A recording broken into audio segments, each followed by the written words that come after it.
every liberal who dared call Trump racist. Ever since Donald Trump won the elections, he's been attacked by the liberals. They still can't accept the fact that he won, so they labeled him as racist, homophobic and pedophile. Dr. Alveda King, who is the niece of Martin Luther King Jr., appeared Fox and Friends and defended President Trump. Many Black Americans think that Trump is racist and she blames the liberals for that. Yes, I'm right, reports. King also reminded viewers that although she personally voted for Donald Trump, she had no quarrel with those who voted for Clinton as long as they didn't spread violence, which is an example of the position the prominent African Americans on the left should start taking. When violence erupted in Charlottesville over the weekend, Trump first checked the facts and then released statements about the incident. Although he blamed both sides, he was still called a racist. King has always supported President Trump's supporter and defended him when needed. She's also a true patriot who stands up against the mainstream media, and Trump thinks she's incredible. Yes, I'm right, reports. This idea of Donald Trump being a racist comes from the fake news media who have told one lie after another, in an attempt to paint Donald Trump as a racist. In many cases, most of America saw through the liberal media nonsense. However, many Americans believe the fake news stories, and have incorrectly branded President Trump as a racist.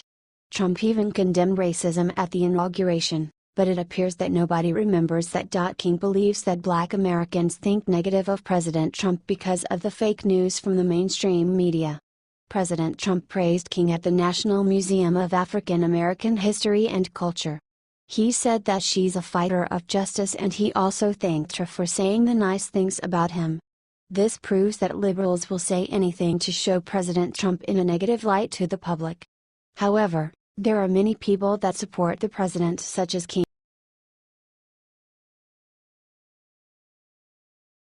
Ted Nugent shows Trump the easy way to publicly humiliate a Hollywood liberal.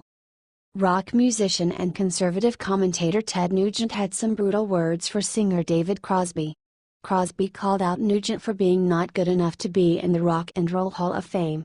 During an appearance on the Fox News Specialists, on Wednesday, Nugent called Crosby's criticism a badge of honor and hurled several other insults at him as well. Advertisement: with all due respect to David Crosby, if any is due, here's a bloated carcass that has abused his body all his life. He is a repository for every drug and chemical known to man.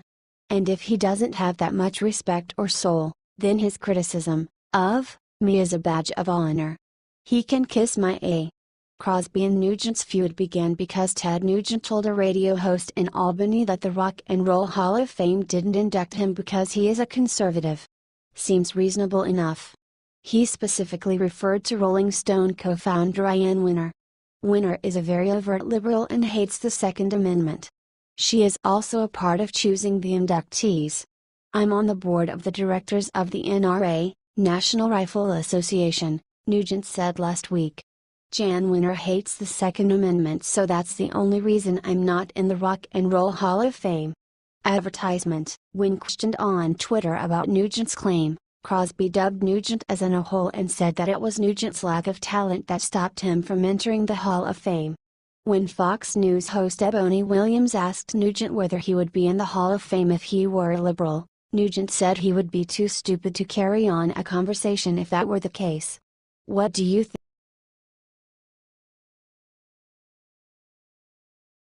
Justin Corey Lewandowski gets a great new job. Trump's administration is the best administration ever due to one reason. It is filled with the most loyal people who want to serve this country and who will do anything possible to please the American citizens. PAC supports Trump fiercely. That is why they hired one of the most loyal people that served Trump. Trump's former campaign manager is their new spokesman. On Thursday it was officially announced that Corey Lewandowski will join the Super PAC as a senior advisor and spokesman. Daily Caller reminds us that Lewandowski has maintained close ties to Trump since being fired from the campaign last June. He has been seen visiting the White House and traveled with Trump on Air Force One last month. There had been some speculation that Lewandowski would join the White House in some capacity, but those plans never materialized. Now, He will join other Trump supporters in an attempt to advance the Republicans' legislative agenda. The group most recently went after Republican Nevada Senator Dean Heller over his opposition to the repeal of Obamacare. We're thrilled to add Corey R. Lewandowski to our growing roster of experienced professionals who have been in the trenches on hard-won political campaigns, America First Action President Brian Walsh said in a statement. His spirit, dedication to the president, and policy prowess will make him an invaluable addition to our team. Lewandowski has floated from gig to gig since leaving the Trump campaign. After the election, he formed a lobbying firm called Alveda Strategies. He has since left the firm and now runs Lewandowski Strategic Advisors, LLC, a consulting firm. He was also recently fired by the TV network One American News Network, reportedly because he was spending too much time on Fox News.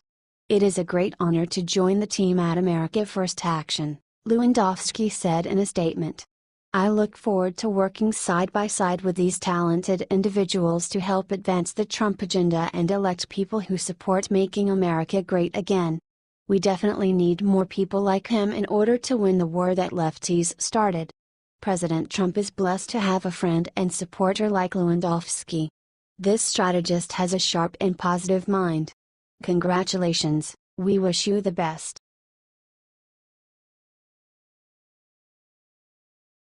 Justin Gettysburg stands with Trump on all battlefield monuments. Gettysburg National Military Park has taken a stand for history. It's awesome. The head officials made a statement Wednesday that the monuments and statues at the very large battlefield in Pennsylvania will stay. This is despite all of the pressure from the lunatic left. These statues enshrine our history. This is nice. These memorials, erected predominantly in the early and mid-20th century, are an important part of the cultural landscape, battlefield spokeswoman Katie Lawhon told the Hanover Evening Sunday. Advertisement: Gettysburg was the location of the most brutal and bloodiest battle in the Civil War. It occurred from July 1 to 3 in 1863. The park has amassed more than 1,300 memorials at the park. The sizes started from very small markers for small regiments to the gigantic Pennsylvania State Monument that hold a visiting center for tourists. The park also has several streets named after soldiers on both sides, including the Union's Daniel Sickles and Winfield Scott Hancock, and the Confederacy's Ambrose Wright. Advertisement: The National Park Service's policy on battlefield monuments states that the feds are committed to safeguarding these unique and site-specific memorials in perpetuity, while simultaneously interpreting holistically and objectively the actions they commemorate. In Richmond, VA, a candidate for governor named Ralph Northam has said he will ensure to help destroy the history of the Virginia Capitol and will press to make sure monuments on Monument Avenue will be removed. However, Northam said he would defer to the city on how to proceed in doing so, according to the Richmond Post-Dispatch. Democratic Mayor Lever Stoney said a commission established to add context next to the monuments is preferable to taking them down, the paper said. What do you think of Gettysburg putting those whiny liberals in their place? Should Virginia make sure McAuliffe and Northam be kicked out of the state for being embarrassments to Virginia?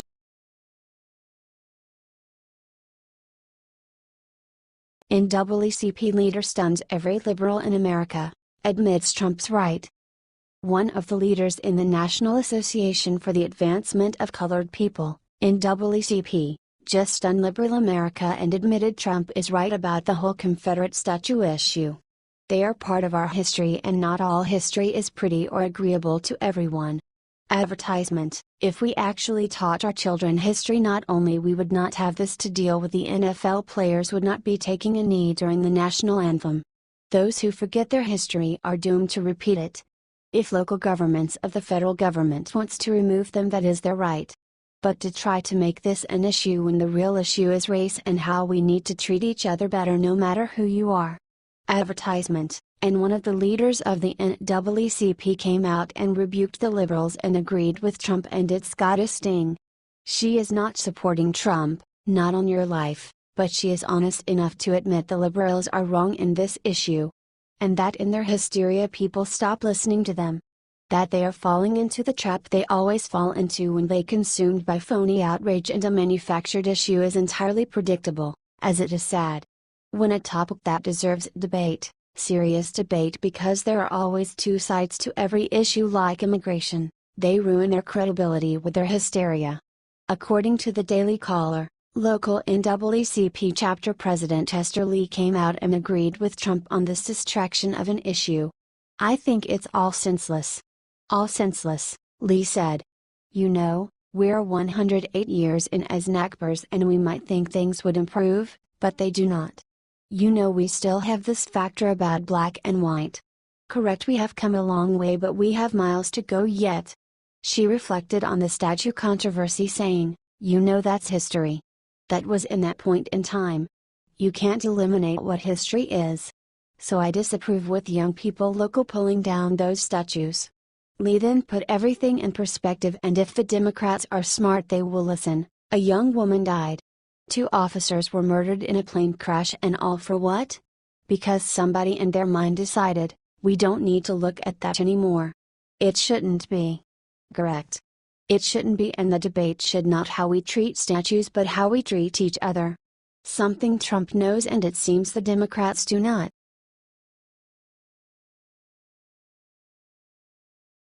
Bill Gates just admitted that Trump is right and issued major warning. We all are still in shock of the situation that is happening in Barcelona. Major lives ended due to a single terrorist attack. This is a clear proof of how the world, not only America, is having issues with immigrants. They became a global problem that requires drastic sanctions. Some of them are terrorists and religious fanatics. Attacks like this one today proves how they are not innocent at all. They are not seeking a better place to live, they are only seeking a better place to bomb due to their sick beliefs. Conservative reports that Bill Gates understands the severity of this problem, and that's why he warned Americans about the possible chaos that could happen if immigrants keep coming to our country.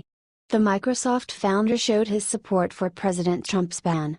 According to Gates, Europe is already overwhelmed by immigrants and they are trying to put an end to the migration problem. What Gates suggested was that world leaders should make it difficult for migrants to reach Europe. This will help all the countries to put an end to all the immigrants entering the countries on a daily basis. Gates spoke about the problem Angela Merkel caused. He said, "On the one hand you want to demonstrate generosity and take in refugees, but the more generous you are, the more word gets around about this, which in turn motivates more people to leave Africa. Germany cannot possibly take in the huge, massive number of people who are wanting to make their way to Europe. This is exactly why the leaders need to start listening to Trump. This is why they need to issue their own travel ban. Europe must secure their borders day and night in order to avoid a similar scenario like the one that happened today. Innocent people suffer because of someone's sick mind. Let's all hope that soon this problem will be solved."